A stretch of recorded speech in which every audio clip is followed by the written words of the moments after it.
Vamos nós para a nossa 7ª aula de hermenêutica e a segunda sobre figuras de linguagem. Você já sabe, a Bíblia ela é repleta de figuras de linguagem. Nessa aula nós vamos falar de mais algumas, começando pela parábola, uma narração alegórica na qual o conjunto de elementos evoca, por comparação, outras realidades de ordem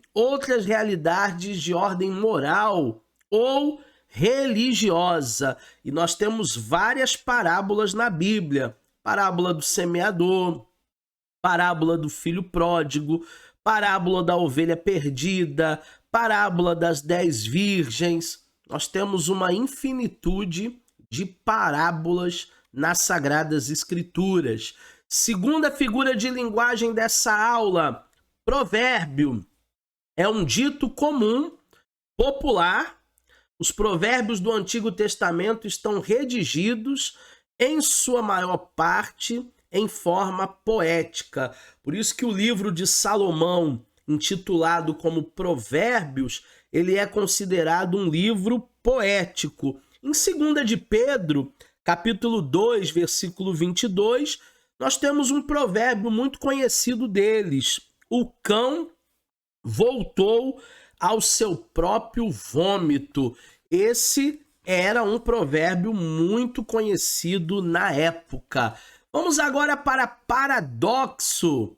De para contra, mais doxa significa opinião.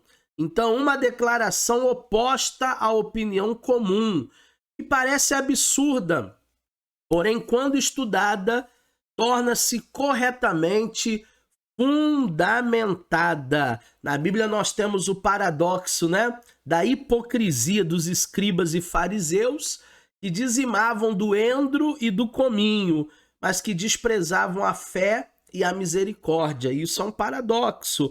Nós temos também Paulo falando em 2 Coríntios 12:10, que ele tinha prazer nas angústias, nas fraquezas, nas injúrias, nas perseguições. Como é que alguém vai ter prazer nisso? Isso é um paradoxo. Temos ainda personificação.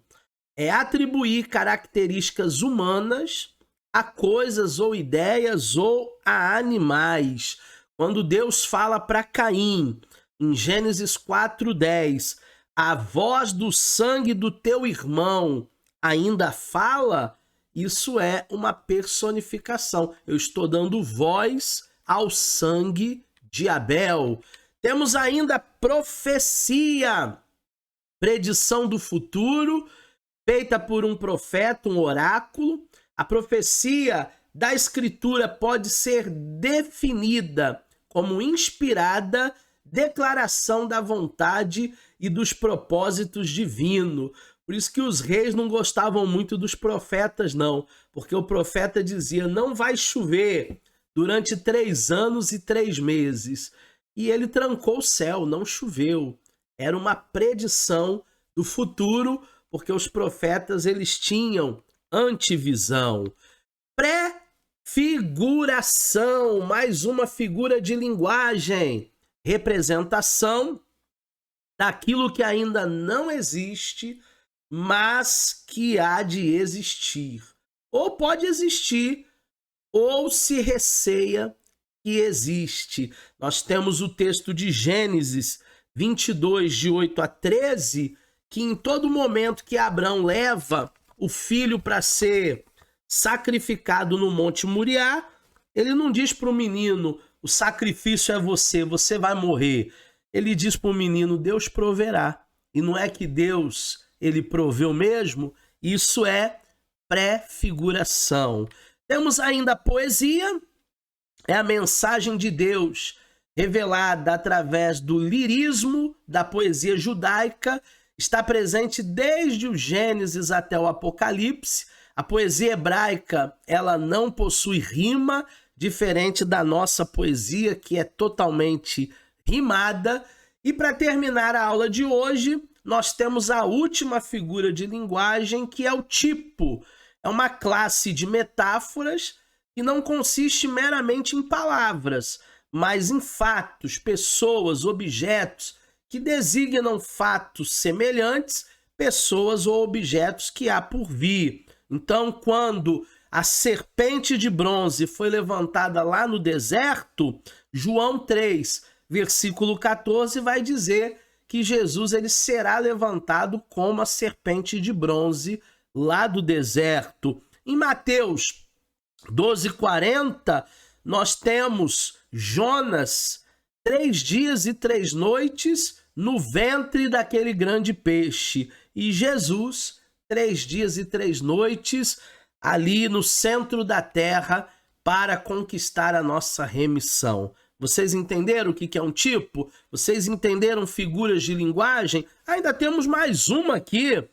Ironia é a expressão de um pensamento em palavras que, literalmente entendidas, expressam outro sentido, sentido oposto.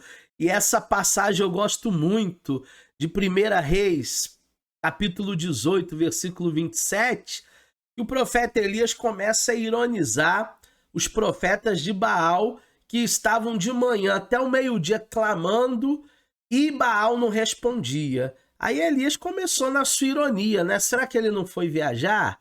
Será que ele não está muito cansado? Será que ele não está dormindo? Será que ele não tirou férias? Será que ele ficou surdo?